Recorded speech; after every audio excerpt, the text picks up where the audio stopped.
Mayong hapon sa inyong tanan, subong Lunes nga adlaw, kag kabalo kita tanan nga kagapon may isa ka trahedya nga natabo dito sa NAIA Terminal 1 sa departure kung sa diin madamo ang nasamaran kag may duha ka napatay, kabilang na dito ang 5 ka tuig nga bata nga babae. So pangamuyuan ta ang ilang mga kalag. Although ang natabo kagapon ginasiling aksidente nga instead ang tapakan ka driver ang brake ang iyang natapakan ang gasolinador. Pero kung may yara ta na isang maayo nga ginbutang nga bullard, tani ang trahedya nga ato hindi perti ang impact sang pwersa sa mga katawhan na nasamaran.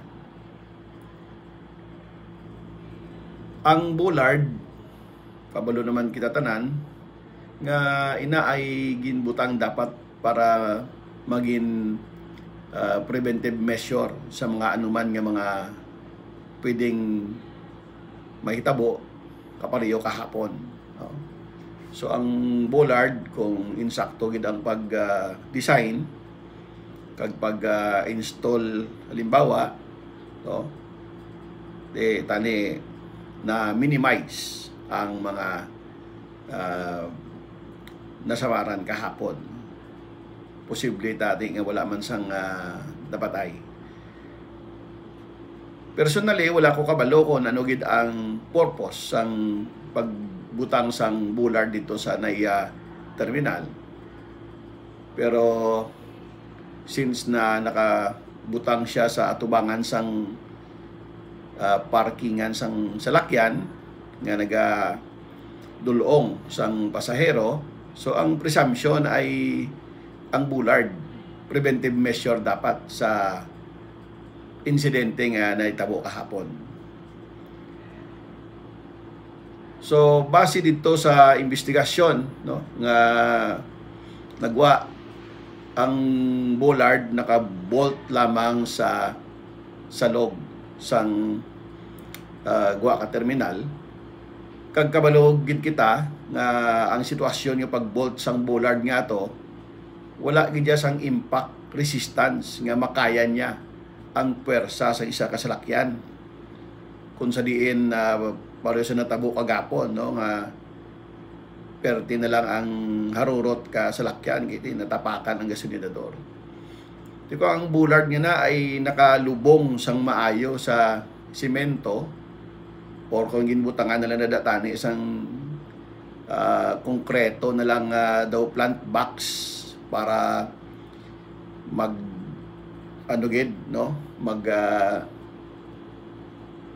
pugong sa salakyan kung magarurot. Siguro tani ang aksidente kagapon hindi ginaamo na ang iyang sitwasyon. Kag tani wala gid sang may nasamaran. So ang bullard dito, ako ang suggestion ko sa taga NAIA tani nga butangan nyo na lang na dasang konkreto nga plant box nga madamol. Kaya ang design man sang NAIA nga ina massive structure hindi man maguba ang disenyo. Kag sigurado nga kung magbutang ka sang plant box dira nga amo na ang magharang sa mga pasahero, siguro basi safe bisan amo pa na ang direksyon sang salakyan pag nagparking nga magdulong sang pasahero. Kung bollard man gyapon kag hindi man lang siya mailubong sang insakto nga hindi makasustain sang impact resistance sang isa ka salakyan, wala man nagyapon pulos. So kung gina-advise ko na gila na siguro kung pamatian nyo man ang akon nga advice plant box na lang nga damol di ba? Mga plant box ta sang una sa mga building taman makita nyo man nga, di ba, ang lapad niya 40 centimetros o iban gani 50 centimetros pa, no? Tapos may planters na nadang ang unod. Naguro hindi na gid na ya sasa kag hindi gid maglusot ang salakyan kung may amo pa ginaya nga sitwasyon nga matabo, no? So lesson na ni, no? Hindi lang ni sa para sa NAIA Terminal 1 kundi sa tanan man nga mga establishmento komersyal nga may parking area sa tubangan kag may ara man sang ginatawag nga medyo foyer, no? Or korte porche, no? So lessons learned na naiya sa aton nga idisenyo naton sang maayo nga mag-aayon sa purpose gid kung para sa diin ang pagbutang sa mga amo sina nga mga butang, no? Hindi lang iya disenyo nga mahambal kita nga nami man silang tabon stainless ang itsura niya, may suga pa siya pero di wala man niya naka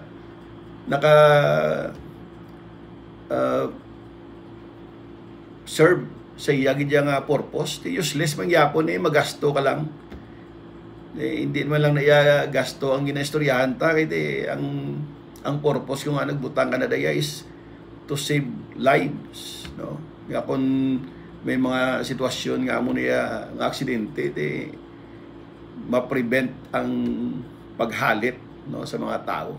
So tani mayuhon tagid ang aton nga mga disenyo kag tani hindi tagid pag i-downgrade, no, ang mga material naton kag hindi taman pagpabayaan na pag-inspection nga insakto man, no, ang mga methods sang pagbutang, no, para nga sigurado ta nga ang legitimate purpose sang inang bagay ay nagakaangay sa purpose kung sa din siya magserbisyo. So mula na ako mahambal mga